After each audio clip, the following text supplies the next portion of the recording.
안녕하십니까. 오늘서부터 평양 영적 대각성 운동에 대해서 강의를 할까 합니다.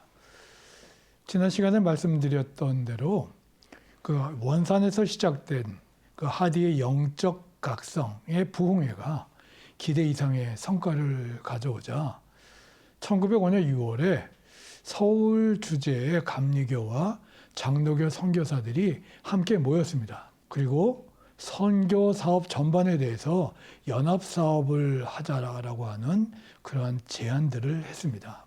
여기에서 초교파, 감리교와 장로교의 단일 복음주의, 그리스도의 교회를 세우자라고 하는 결론이 있었습니다.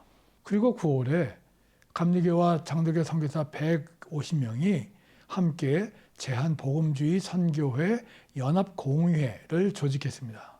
그런데 이 자리에서 이를 위해서 단일 복음주의 교회를 위해서 전국적으로 부흥 집회를 개최하자고 결정을 했죠. 그리고 교파 간에 여러 문제들이 있을지라도 함께 머리를 맞대서 적극적으로 해결해 나가자고 그렇게 손을 모았습니다. 감리교와 장로교회의 연합운동이 공식화되었던 거죠. 1906년에 정동교회와 세문안교회에서 합동부흥회가 열렸는데 이 연합회에서 결정된 그것을 시행했던 첫 번째 조치였습니다. 그리고 원산, 함흥, 개성, 목포에서도 감리교와 장로교회가 합동부흥회를 열었습니다. 1906년 8월에 안식년을 다녀온 하디가 평양에서 감리교와 장로교회 합동사경부흥회를 열었는데 모두 이와 같은 결정의 일환이었습니다. 이 두 교회의 협력은 뜨거웠는데 이 두 교회가 모두 지향했던 것이 바로 자신들이 미국에서 겪었던 2차 대각성 운동의 방식이었던 사경부흥회를 활용하는 데 합의를 했다라고 하는 겁니다. 교파는 달랐고요. 그렇지만 대부분 선교사들의 신학이 서로 다르지 않았고 그 회심에 대한 체험들을 함께 공유를 했었기 때문에 이런 것들이 가능했습니다. 사경부흥회를 통한 원산의 영적 각성 흐름이 선교사들이 머무는 곳으로 계속 번져나갔고요. 같은 방식의 이 집회, 부흥 집회가 진행되었고요. 이들이 집회를 열 때마다 같은 현상이 일어납니다. 이러한 흐름이 1907년 평양의 영적 대각성 운동으로 이어진 것이죠. 부흥운동이 전국적으로 확대된 겁니다. 말씀드린 대로 1906년 8월 26일부터 안식년을 마치고 돌아온 하디가 평양에서 감리교와 장로교 연합 집회를 인도했습니다. 바로 을사늑약이 일어난 그 다음 해였고요. 한국 침탈을 교회가 방관하지 않았느냐라고 하는 여론이 들끓고 있었던 상황이었습니다. 선교사들이 선교 현장에서 바로 이러한 조선 사람들의 비판에 위기감이 고조되고 있을 때 이 집회를 주관했던 선교사들이나 참석자들은 보다 간절히 성령의 임재를 기도했죠. 성령의 도우심과 하나님께 완전히 의지하는 것이 이 문제의 해결이라고 하는 확신이 가득했고요. 전에 없었던 강한 힘이 집회를 이끌었습니다. 하디가 집회를 냈을 때 평양에 있었던 블레어나 그레암 리등 선교사들이 그렇게 이야기를 합니다. 이전에 보지 못했던 강력한 성령의 역사를 목도했다. 그리고 장로교회의 길선주, 감리교회의 이은승 같은 한국인 교회 지도자들도 이 집회를 통해서 평생 잊지 못할 성령 체험을 했다고 고백을 합니다. 어머니와 함께 하디의 집회에 참석했던 12살의 셔워드 홀이 의료 선교사가 되어서 한국에 돌아오겠다라고 결심을 했었는데 이것도 바로 이 집회에 참석한 것이 계기가 되었습니다. 1906년 8월 하디를 강사로 해서 열린 평양 연합사경회가 끝난 뒤에 평양에 있던 선교사들이 서울로 왔죠. 그 이유는 제한복음주의 선교회 연합공회 제2차 모임이 있었기 때문입니다. 많은 선교사들이 참석했는데 이 자리에 미 북장로교 해외 선교부 위원인 존스턴, 하워드 애그뉴 존스턴이라고 하는 사람이 초청이 되었습니다. 이 사람은 인도, 일본, 중국 등 아시아 선교지를 탐방했던 부흥사인데 이 존스턴은 선교사들에게 1904년과 1905년 사이에 일어났던 웨일즈 부흥운동과 인도 카시 지역에서 강력한 성령이 임재했다 라고 하는 그 자기가 붕괴를 열었을 때 나타난 현상에 대해서 전합니다. 그리고 이 인도 카시 지역에서는 25만 인구 중에 기독교인이 2만 8천 명으로 늘어났다라고 하는 것을 얘기를 했고요. 1905년에만 5,100명의 교인이 늘어났고 1906년에는 새롭게 2,770명이 영입되었다라고 하는 것을 알렸습니다. 그리고 기독교회에 입교한 모든 사람들의 삶이 아주 윤택해졌고 윤리적 수준에도 이르렀다라고 전했습니다. 그랬는데 여기서 눈여겨볼 것은 이때 존 스톤이 무엇을 얘기했냐면 통성기도에 대해서 소개를 했다라고 하는 겁니다. 이 1902차 대각성 운동에 이 통성기도라고 하는 것이 도입이 되었고 이 언더우드도 한국에 맨 처음에 도착했던 첫날 호텔에서 데볼 호텔에서 통성기도를 했다라고 하는 기록이 있었지만 모든 선교사들이 다 통성기도를 했던 것은 아니었는데 이것을 강화시켰던 거죠. 그러면서 이 통성기도의 결과로 성령 체험이 교회를 휘몰아쳤다라고 하는 것을 전했죠. 이 존 스톤이 이 선교사들을 대상으로 집회를 열었고 통성기도를 하도록 유도를 했고요. 이 존 스톤의 집회에서 많은 선교사들이 은혜를 받았죠. 그리고 하는 말이 인도와 웨일즈에서 일어났던 성령의 활동과 그 현상을 자기들도 맛보았다라고 이렇게 토로를 합니다. 1907년 1월 2일부터 2주간 동안 평양 장로교회 연합에 평안남도 도사경회가 열렸습니다. 남자 교인들을 위한 사경회였는데 왜냐하면 공간의 한계로 여성 교인들이 참석할 수 없었기 때문입니다. 그 여성 교인들은 주변에 있었던 사창골교회, 산정행교회, 남문회교회, 서문박에 있는 사랑채에서 그 별도로 선교사 부인들의 인도로 저녁 집회를 계획했죠. 그 어린 아이들, 그 교회 다니는 어린 학생들은 기독교 학교에서 별도의 집회를 가졌고요. 그 조사들과 선교사들이 번갈아 인도하게 하도록 했습니다.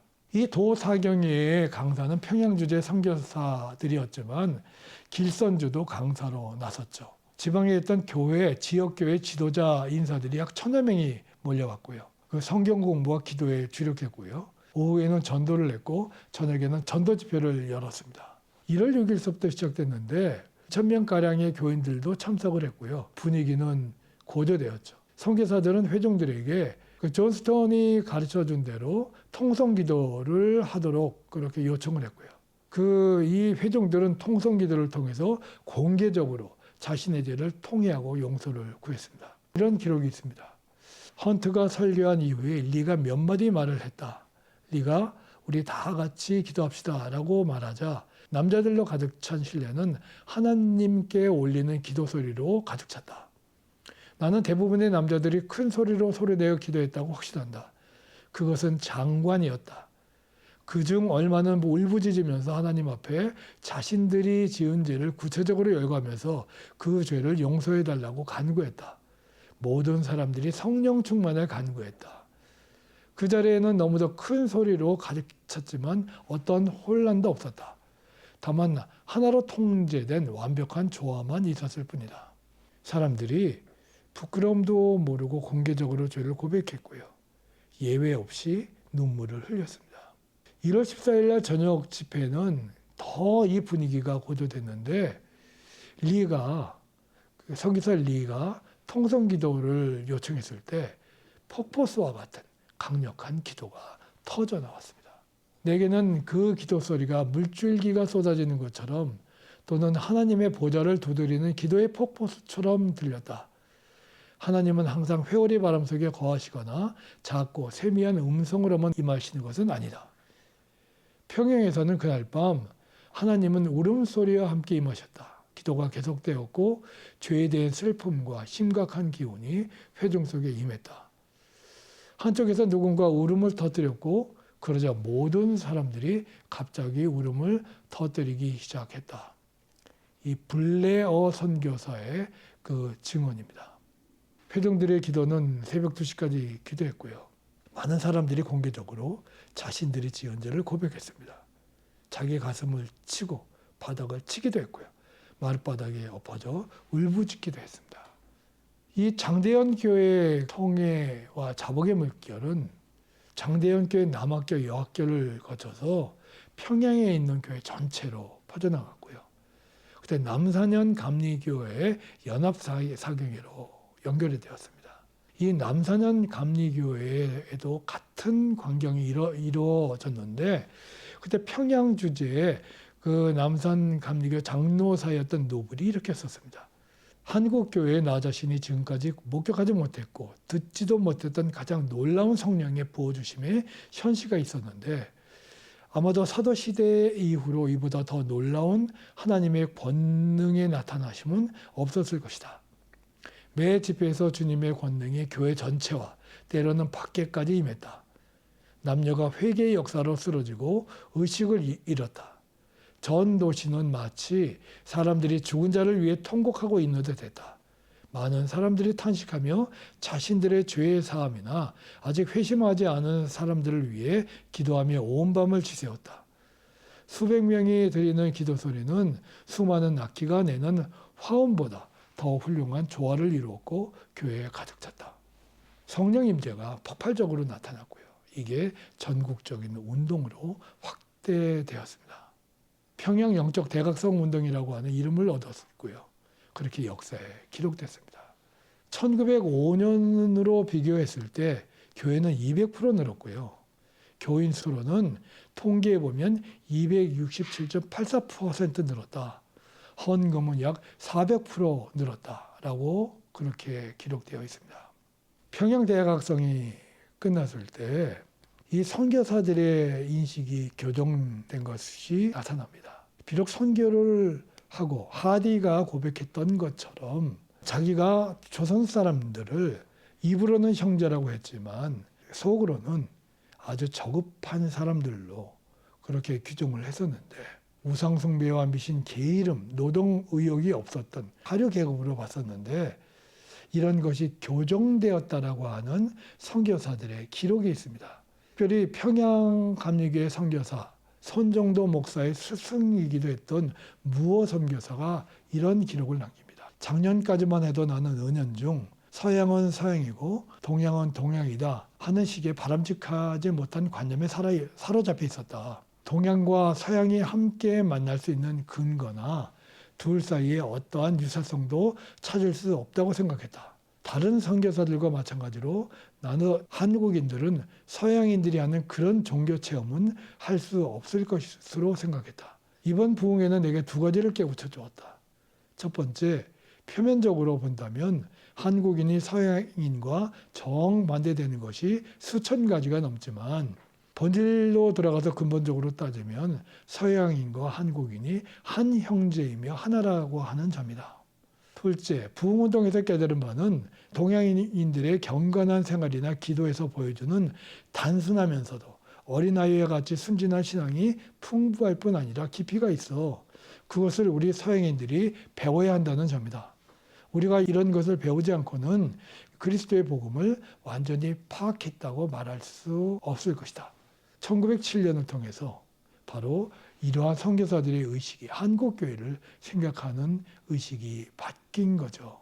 1907년은 분명히 한국교회의 내면의 신학을 강조합니다. 영혼구원의 신학을 강조하죠. 다음 시간에 말씀드리겠지만 1907년의 신학은 오히려 이 영혼구원의 신학은 한국구원의 결과로 나타납니다. 곧 카이로 선언으로 연결된 것이죠.